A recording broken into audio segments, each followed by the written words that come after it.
In recent years, the question of identity in the UK has stirred debates from politics to pub chats. Is being English the same as being British, or are they two completely different things? I would describe myself as both Scottish and British. I'm a Londoner. Then I'd say Black British Caribbean. Northern Irish or British. British Sikh. For some, it's about heritage. For others, it's about values. And for many, it's not that simple. It's English identity then, Robert Jenrick? It's the history and the culture of our country. If you can't describe what English identity is, how is anybody coming here meant to understand that? So we hit the streets to ask the real experts, the people themselves. Do you identify yourself as British or English for you? What comes first in your mind? I would say British. I've not really thought of it. That was just the first thing. I've always just thought of myself as British, really. What it's like being British? Can you give me like a definition, your own definition of what it's like being British? Being British? Yes. Oh, that's a tough one. Yeah, I would just say traditional values for me. Which is?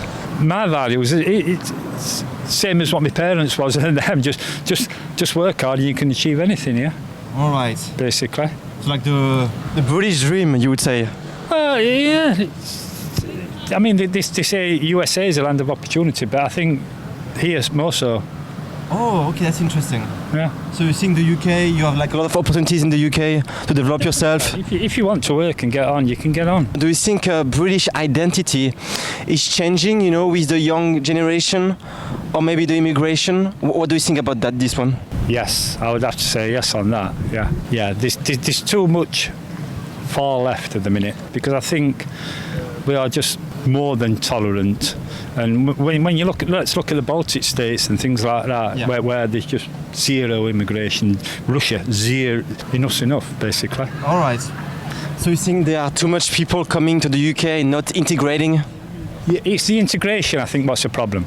Yeah. I think it's integration. I mean, obviously tourists and whatever you find, and people coming to study and fine, but there's too much. There's not enough integration on every side. I spend a lot of time in Spain, and when I'm in Spain, you've got to do the Spanish too. You've got to learn a bit of Spanish. You can't expect it, and it's fair when people come here, they should try to integrate and should try to learn the language, yeah, definitely. Especially on the Asian communities, who's been here a long time, who's got businesses, they tend to employ their own people, and a lot of the money goes within their circle, and they send it home, and it's not necessarily contributing to this economy. Do you consider yourself like British or English? What comes to your mind first? Ooh, I would say British comes to my mind first, but I'm not sure why. I think maybe people who say English are maybe like a bit very nationalist, and I don't consider myself a very nationalist person. Can you give me like a definition on what it's like being British for you? Your own definition. What it's like being British? Yes, your own definition. Okay, we love a fish and chips. Traditional fish and chips. Yeah, we love a drink in the sun like today. Yeah, and I think like in certain places there's like a nice mix of cultures in like British, like you accept all sorts of cultures as being British. Can you mention some differences between like, for example, like English, Scottish, Welsh and Irish? What was the differences between them? Yeah, okay. I think like Scotland and Wales specifically, and Ireland as well, they've like really held on to their like culture and their like like their mythologic stories and stuff. Whereas like England we've not held on to a lot of that culture. I think because we've been invaded so many times, there's like a real mishmash of stuff. But like Wales is really holding on to their own language, which I think is really fantastic for them. Like if you go there, all the signs are like in Welsh as well as in English. England has sort of like lost a bit of that from like ages ago. And like a lot of our like fairy tales and folklore has like been lost to the ages now. But I think a lot of things that are like quintessentially English have been, or like British have been like kept for sure, like fish and chips. They're great. But jellied eel eels. I'm glad we got rid of jellied eels. What is that? What is that? I don't know. It's like a classic English dish. You used to eat like a jellied eel. It's gross, not good. But you can't find that anymore in the pubs. But You could recommend them to eat like that dish. No, don't try a jellied eel. But try fish and chips. British cuisine has undergone a remarkable transformation over the years. Take jellied eels, for instance, a delicacy once synonymous with London's East End, now a rarity on modern menus. These dishes tell stories of a bygone era, reflecting the tastes and traditions of their time. Today, British food is a melting pot of global flavors, mirroring the nation's diverse cultural tapestry. From classic steak and kidney pies to chicken tikka masala, sushi rolls, falafel wraps, jerk chicken, and even ramen, the British palate has expanded, embracing both heritage and innovation. Do you identify yourself as British first or like English? I don't know. British, probably. British comes to mind first? Yeah, I don't really know what like English. I'm just British. I've never really thought about it. What it means to be British, you know? Can you give me your own definition? There's no pressure. I mean, I'm from the north, so I guess I know what it means to be like a northerner. Well, usually it's just like, you know, drinking pints at a shit pub and like, you know, it's not exactly like something to aspire to, but it's just being northern, innit, you know. Do you think the British sort of like identity is changing, you know, with the younger generation and the immigration coming in? What do you think about that? I mean, it's definitely diversifying, which is a great thing. I think British culture used to be like very quite misogynistic and like, you know, oh, it's just go and be men and, you know, all that type of bullshit. Like, so I guess as the younger generation has developed and becoming more like aware of all these social problems, like so is British culture. Between the English, the Scottish, the Welsh and the Irish, can you mention some differences? Probably not the same. Well, the Irish hate the British. Okay, why is that? Because of the famine. Because we like were horrible to the Irish people and like raped all the women and stuff and did the famine. When we talk about British identity, we can't ignore the shadows of history. In the mid-19th century, over 1 million people in Ireland died, a tragedy worsened by British policies that prioritized export over survival. While Irish families starved, food was still being shipped out of the country under British rule. This wasn't just a natural disaster, it was a political failure, and for many, a symbol of colonial oppression. The famine left deep scars, and it remains a powerful reminder of how Britishness for some meant power, and for others, pain. Do you consider yourself like British first or English, and why? I think I consider myself British first because I think I kind of see the country as one whole rather than individual countries. I like the idea of unity rather than separate identity. And can you give me like a definition of what it means to be British? Your own definition. I don't really know, to be honest. Okay. I think there's something about tolerance and acceptance and inclusion of other cultures and nationalities. I think we're a really mixed culture and I really value that. There are some differences between like English, Scottish, Welsh and Irish. Can you mention some differences? I think there's a really strong sense of identity. My husband's grew up in Wales, he's got a really strong Welsh identity, and I think in the smaller countries you do have that maybe we don't have so much in England, I guess. I mean, I grew up feeling very European and I feel like that's been lost a bit from our culture with Brexit. So feeling British, I think, is about all of those sort of interacting together and mixing and working and sharing. So your husband is Welsh, so sometimes you're fighting at home about a topic or... Only when the rugby's on. Fair enough. You can present yourself, you know, like where are you from and what's your background? So I'm Alara. I was born in Sheffield, but my mother's from Wales and Australia. Wow. And my father, he was raised in London, but he's Indian. Do you consider yourself like British, English, maybe something else? So I consider myself white English. because I have been taken to Wales and Ireland for a few years, and I have lived there for a bit. I mean, English and British are a very similar word in my vocabulary, because I work with children as well. When we fill out their forms, we often ask about where they're from, what their backgrounds are, so we can get their parents' views and make sure that they're getting the best upbringing in our nurseries. Can you give me a definition on what it's like being British for you? You know, your own definition?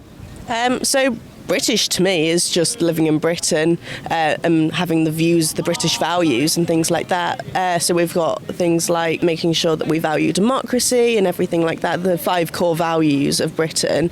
And I don't really find it too different to be English. You think British identity is changing with the younger generation and the mix of culture present in England or in the UK? What do you think about that? I think it's definitely changing. We're getting more multicultural and everything like that. I think that people are more open to experiencing different things, and especially as we're emigrating to different countries and things like that, we're bringing more culture in and we're taking more culture out. And maybe do you have any sort of advice, if someone wants to integrate to the British society, what they should be doing, to integrate in that society? I think just being in local environments is really helpful, going to local museums like this one here and just experiencing what it's like is just a really important thing. Would you consider yourself British, English?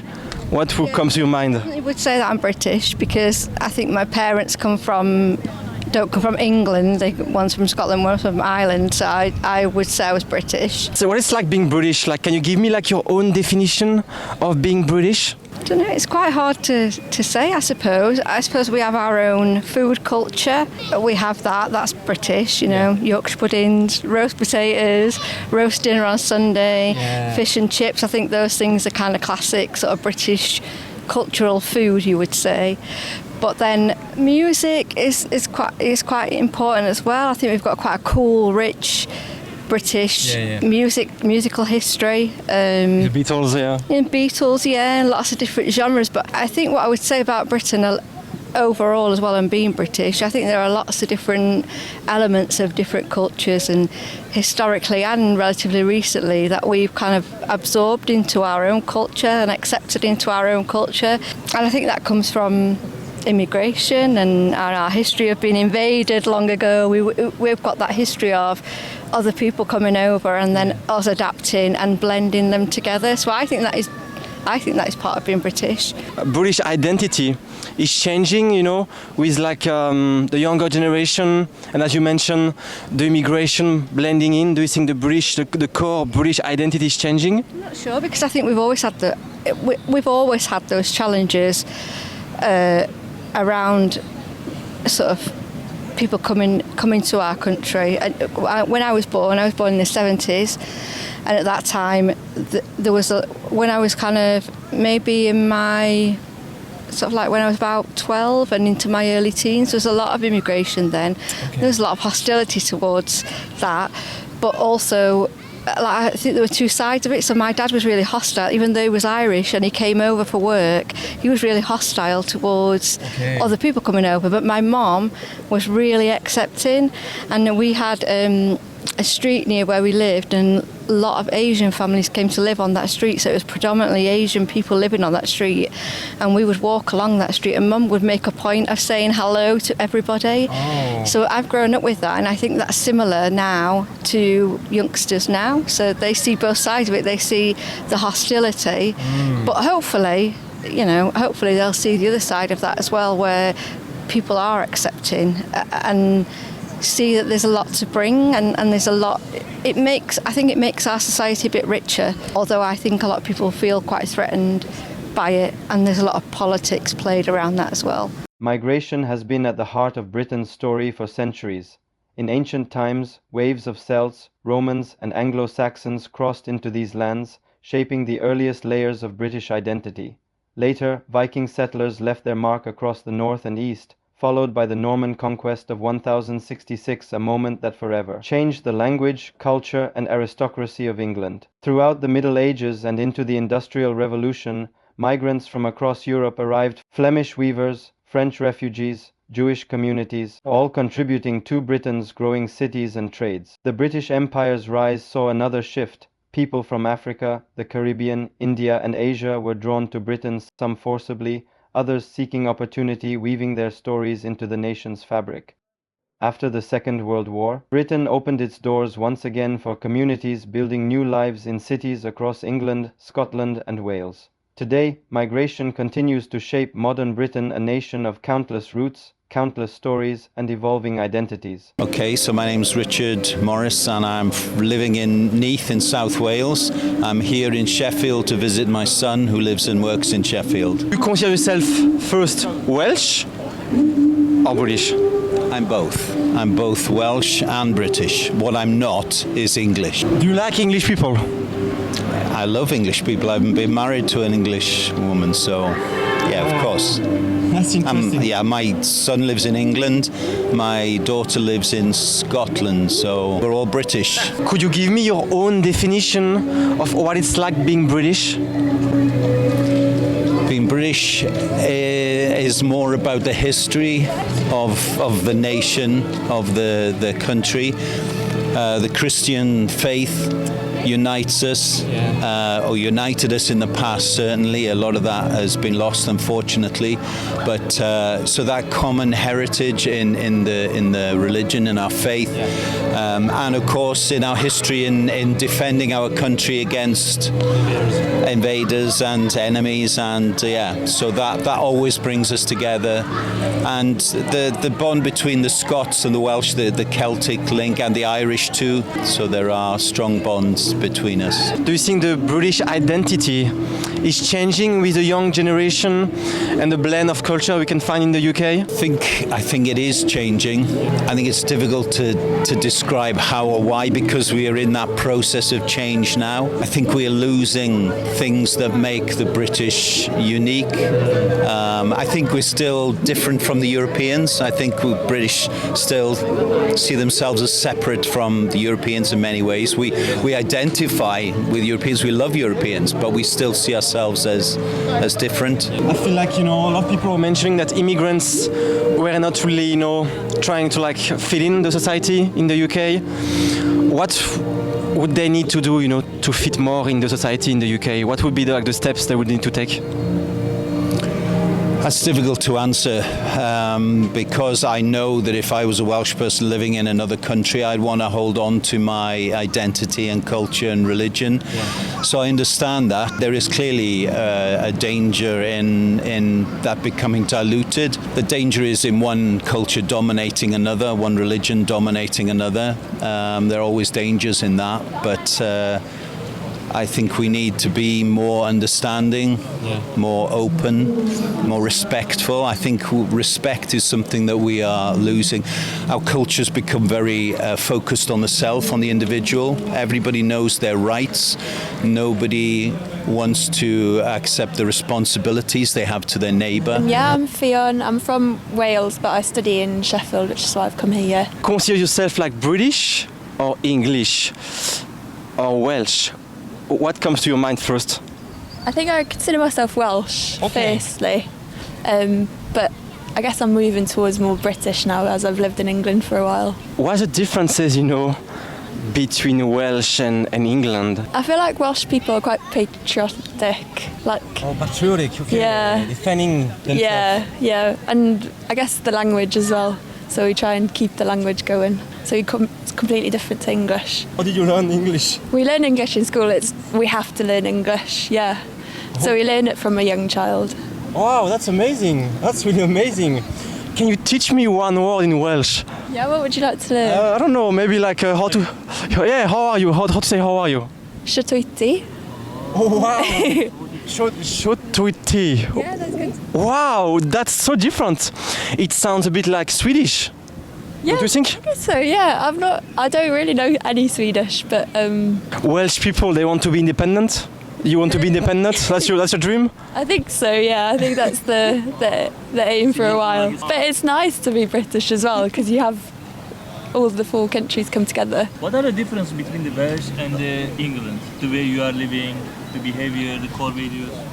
I guess not much, apart from traditions. like there's quite strong traditions in Wales that English people wouldn't have heard of before. Like we've got this like nationwide competition where people sing or dance or which English people haven't heard of before. But in Wales it's like a yearly tradition, you have to do this. It's like in every villages, every cities, people are going out singing, or like how does it work exactly? It's like, yeah, exactly. So you start off in villages and then if you win, you move on to the bigger areas. It's called the Eisteddfod. But yeah, it's very Welsh and I guess it's a tradition that I've been brought up with. So yourself, you are good at singing as well, dancing, you have some talents? No, I wouldn't say I'm good. Just been forced upon me to be on stage.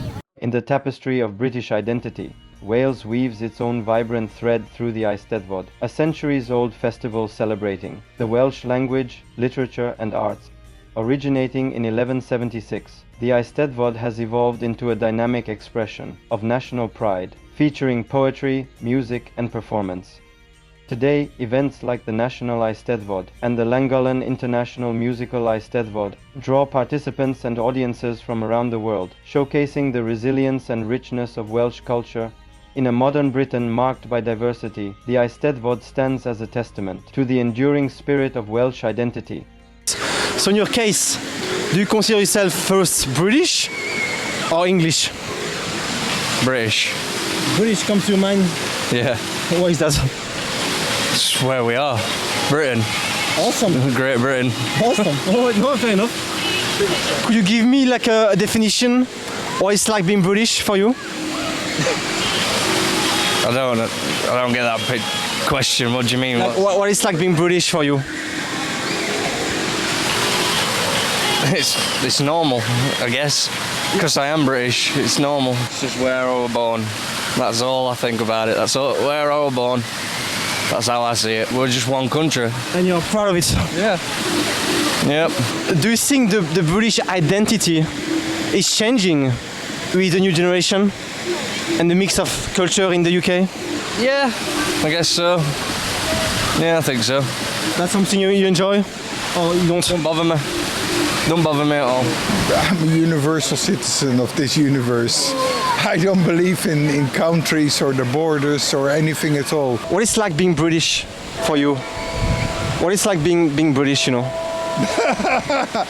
Well, I call the UK the Universal King Kong. Universal King Kong? Yes.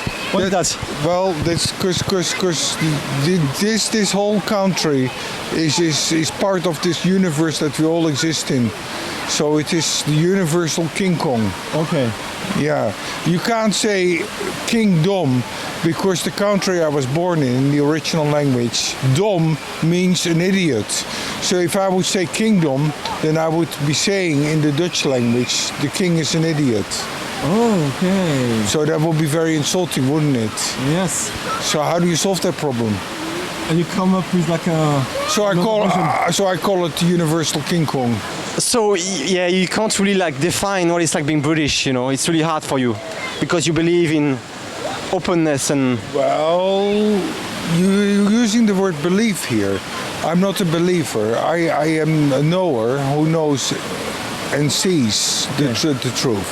So you would consider yourself enlightened? Enlightened being...